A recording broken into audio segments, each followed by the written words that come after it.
want to go now to this issue. Despite all the Australian states voting against the voice, it's very clear that Labor's endgame is still a treaty. In fact, despite that wholesale rejection of treaty, there's still millions in the budget for the Makarrata process, and there's still a treaty unit inside the public service that still hasn't been disbanded. Now, the Prime Minister was asked about this yesterday. At first, he tried to sort of skirt around the question before being drawn back to this answer. Will the Prime Minister honour his promise to deliver treaty and truth-telling? Whilst these issues are very important, it is quite extraordinary that they're now going to go past 3 o'clock without asking a question about a $107 billion package. The Commonwealth certainly is not in any negotiations on treaty, and indeed treaty implies two sides negotiating and coming to an agreement. That's what occurs.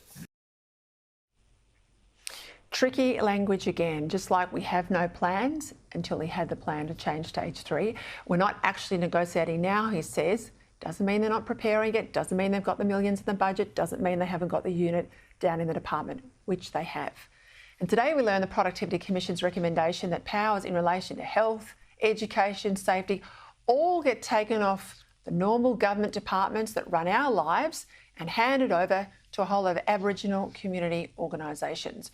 Joining me now for this and more, the Australian's foreign editor, Greg Sheridan.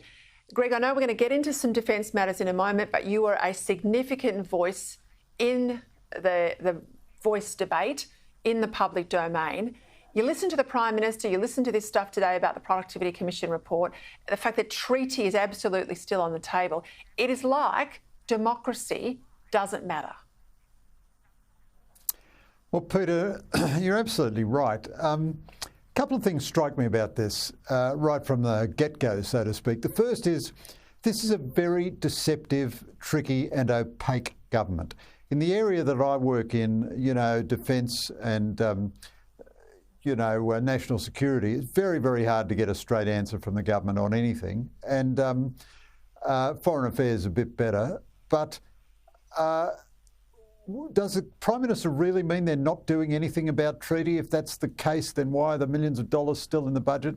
And this Productivity Commission idea that you just hand money over to a local community to administer a health budget or something, well, that's just kind of crackers, really. Obviously, you want to have very effective consultation, and particular communities may have particular needs. You know, obviously, we should have listened attentively to those Aboriginal women leaders who were saying the grog bans were essential to the chance of them, surviving alive, some of their numbers, some women and some girls surviving physically.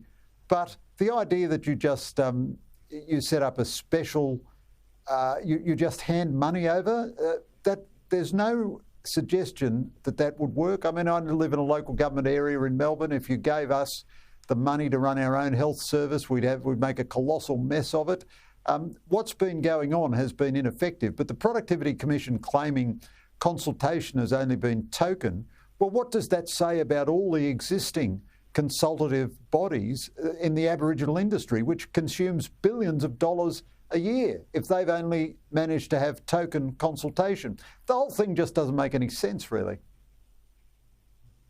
And of course, if they were honourable, all of these Aboriginal corporations would spill their boards, would sack their staff to say, we've had all these millions and billions, we haven't achieved the outcomes, we've got to wear some of that blame. But they don't. They just want to grow it. They don't want to sort of get back to basics. And, put your foreign affairs hat on, we can see what's happening in New Zealand. They've gone down the path of co-governance broadly by stealth under successive Labor governments. It was a big debating point in the recent election there. The new coalition, of course, led by the centre-right Nationals, they want to wind back some of these pro-Maori sort of anti-New Zealander changes. As I said, the community supports them, but the activists don't, do they? No, you're dead right, Peter. I hope the New Zealand government has the courage of conviction and pushes through with this. But it shows how poisonous it is if you put race at the heart of politics and governance. You don't get racial harmony out of that. You get endless racial conflict. Now, a friend of mine who lived for a long time in New Zealand said to me that New Zealand went from being 20 or 30 years ago a successful multicultural society to being today an unsuccessful and often quite bitter biracial society.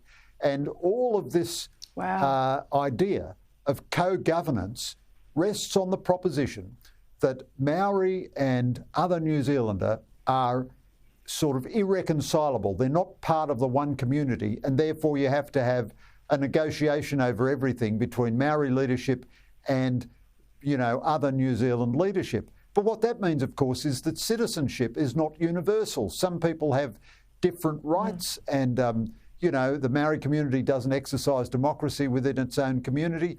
And once you've set up institutions based on that, I mean, in Australia, a lot of the Aboriginal grievance industry wouldn't exist if it hadn't been funded so lavishly by government, by taxpayers. But once, as with New Zealand, you set up institutions like that, trying to pull them back provokes a lot of conflict, because you're trying to take money and power off people who have suddenly got money and power. But New Zealand should be a cautionary tale.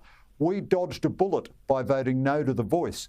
But this plague of identity politics, the left all over the Western world is trying to impose this, and they'll keep trying to impose it in Australia as well.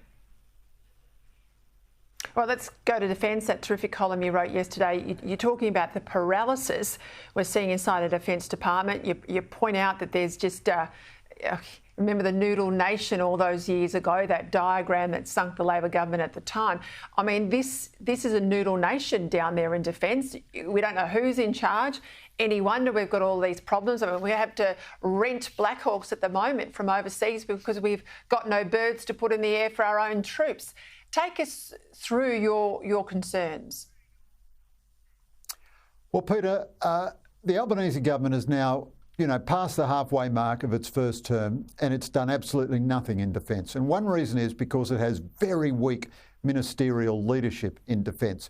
If you look back at it, all the really good defence weapons purchases in recent decades have come from individual defence ministers. I mean, Christopher Pyne, God bless him for all his sins, you know, he was responsible for the Ghost Bats. Brendan Nelson was responsible for the Super Hornets. Stephen Smith, although he ran the defence budget down, was responsible for the Growlers. These were ministers exerting control over a department which is very slow at the best of times. But, you know, in the previous coalition government, you had a very high turnover of defence ministers, so no one established control. And now under Labor, you've got what I think is the most bizarre ministerial arrangements I've ever seen in 45 years of journalism. You've got the Defence Minister presiding over the most complex and demanding portfolio in government, and he's a part-timer. He's also the Deputy Prime Minister, which means whenever Albanese is away, which is a lot, he's the acting Prime Minister. He's supposed to take a big role in domestic issues. Kim Beazley, who knew a million times more about defence than Richard Marles will ever know, couldn't do anything but defence when he was Defence Minister. It fully absorbed him and it fully exhausted him. But Marles is a part-timer. And then in the adjacent portfolio, defence industry, which is responsible for hundreds of billions of dollars of projects. I mean, Marles is not good on detail about equipment. He sometimes says that about himself, and he defers to Pat Conroy, the Defence Industry Minister. But Pat Conroy is a junior minister outside Cabinet with a junior minister's staff allocation, and he has another portfolio, Pacific Affairs. So his staff has come from DFAT, and they divide their time 50% onto the Pacific. So defence industry, which is normally a full Cabinet position in itself, is run by a half-time junior minister with a half-time junior minister staff allocation. So Defence is delighted about all this because it means there's no ministerial leadership and no supervision. They just continue to run themselves, and they run themselves unbelievably badly. As I've often expressed the view, I don't think there is another nation in the world that spends its defence dollar as inefficiently as Australia does.